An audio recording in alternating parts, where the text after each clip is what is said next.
It is difficult to get a marriage lasting up to 10 years. Yeah. And they think it's the best way to carry on, you know. That is something that I've heard a lot of people say in Igbo. That is exactly what happens to the people in Nollywood. Like you're here, yes, but you want to be there. You want to be there, you know, that stupid obsession with bilocation. You know, I believe that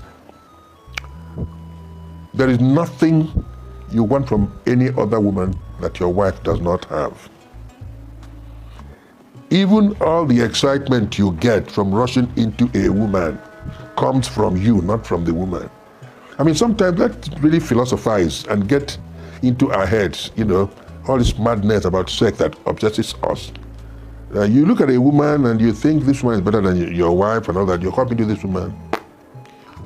She's not better. She's not better. But you see, most of our women, our girls in Nollywood, allow themselves to be obsessed by what they read of actresses in Hollywood. So is it a man issue, a women issue? I will say, yes, I will say both, but the women much more. Yeah. You see, most of our women want to get married and want to still stay single. That is the problem. How do you do that? Yeah, that's right. Yeah, Vin, that is the problem. You are married. There's a girl somewhere who is single and she's doing such and so thing. You want to do the same? You want to do the same thing while you're still under your... No, it does not work that way. It doesn't work. And then the men too want to be married and want to remain single. The men are married. They think they can get excitement outside. This is why it's both ways. But you see, I had to speak on International Women's Day and I said something. It is only a woman who converts a house into a home. Yes. A house remains a house until a woman moves into that house, right? It becomes a home. And I said another thing.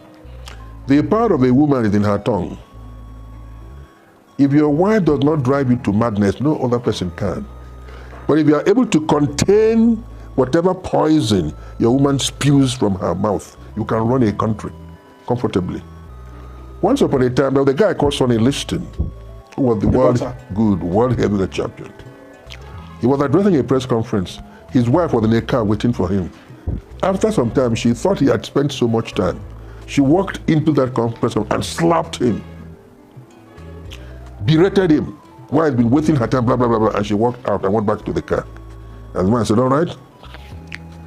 To conclude, she's the only person in the world who can do that. And he left. He did not go to retaliate, but we'll kill her if he retaliates. But she has slapped him. I mean, women are the only people in a position to behave like that. You will be a mad person if you go to retaliate.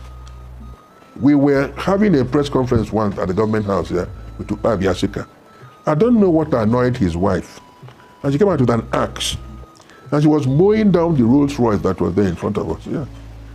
And one Tupac said, well, for those of you who are married, I mean, this is new, this is not new. We said yes. And we continued with our yeah, we did. Amadi Ikweche, I don't know whether he's still alive or dead now. He was formerly... Former governor. Yeah, anyway, we were all in Zaria. Amadi was a very good footballer now. You know how spotless he could be when he puts on his naval uniform. Good. The wife poured over on him with... My God. So when he was he looked. He said, I'm coming. He went and took it off. I mean, the woman will do anything in the world to provoke you. If you strike her, you could kill her. But you see, you employ philosophy. I think it was Socrates who was talking to a lot of people. The wife was waiting for him. The wife had eaten. He hadn't eaten. And the wife said, look, come and eat. He was there, you know, and I thought I'd eat, you know. The wife was so angry. After shouting on him, she went inside, collected the water with which they had washed their hands and poured on him in front of all those pupils. You know what he told them? He said, gentlemen, after thunder comes rain. And they continued. Yeah, I mean, the woman had blown on the thunder, then she capped it with the rain, and that was it, you know. So It's both ways. Yeah. You see, most of these youngsters are really not, they're not prepared for the challenges of marriage. No. So when those challenges come, they can't cope with them. They can't. And then you, your son, is in all this, getting married today, not getting married. What do you tell him? In court. I mean, he's my son. So it's not a safe area. It's sub judice. It's in court. So let's leave it. Okay. We've been together for 55 years, my wife and I, and nobody has ever come to say, Pete, please stop beating this woman. Because I never saw my father beat my mother. And all my sons, none of them have ever raised his hand against his wife. Not even you. Yeah, I can tell you that with authority.